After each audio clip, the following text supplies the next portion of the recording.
ഒരു കാവിമുണ്ട് എന്നല്ല 2-3 കാവിമുണ്ട് ഞാൻ വെള്ളത്തിലിട്ട് വെച്ചതായിരുന്നു.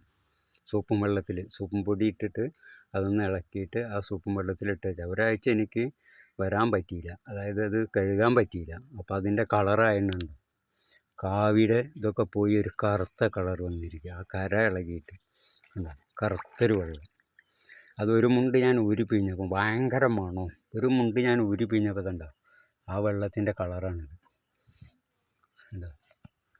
അപ്പോൾ അതുകൊണ്ട് നമ്മൾ സോപ്പും വെള്ളത്തിലിട്ടുവെച്ചാൽ കഴിയുന്നതും അന്ന് തന്നെ തിരുമ്പാൻ നോക്കുക. അതല്ലെങ്കിൽ ആ കളറ് കംപ്ലീറ്റ്, ഏത് കളറാണ് കൊടുത്തു വെച്ചാൽ ആ കളറ് കംപ്ലീറ്റ് ഇളകിപ്പോവും, എന്നിട്ടൊരു നരച്ച കളറാവുക ചെയ്യും. അപ്പോൾ അത് ശ്രദ്ധിക്കുമല്ലോ. വെള്ളത്തിലിട്ട് വെച്ചിട്ട് പിറ്റേ ദിവസം എങ്കിലും അത് കഴുകണം, അന്ന് തന്നെ കഴുകേണ്ടതാണ്. അന്ന് കഴുകിയിട്ടില്ലെങ്കിൽ അതിൻ്റെ കളറ് ചായം ഇളകിപ്പോരും, അത് ശ്രദ്ധിക്കുക. ഇത് ഒന്ന് ഊരി പിഴിഞ്ഞിട്ടുണ്ട്, അത് ഞാൻ കാണിച്ചു തരാം. കേട്ടോ, ആകെ കളറ് കണ്ടോ, കറുത്ത കളർ എന്തൊക്കെ പിടിച്ചത്. ഇതിങ്ങനെ പാണ്ടും ചൂട്ടായിട്ടിരിക്കും. അപ്പോൾ അന്ന് തന്നെ ഇത് കഴുകിയിടാൻ ശ്രദ്ധിക്കണം.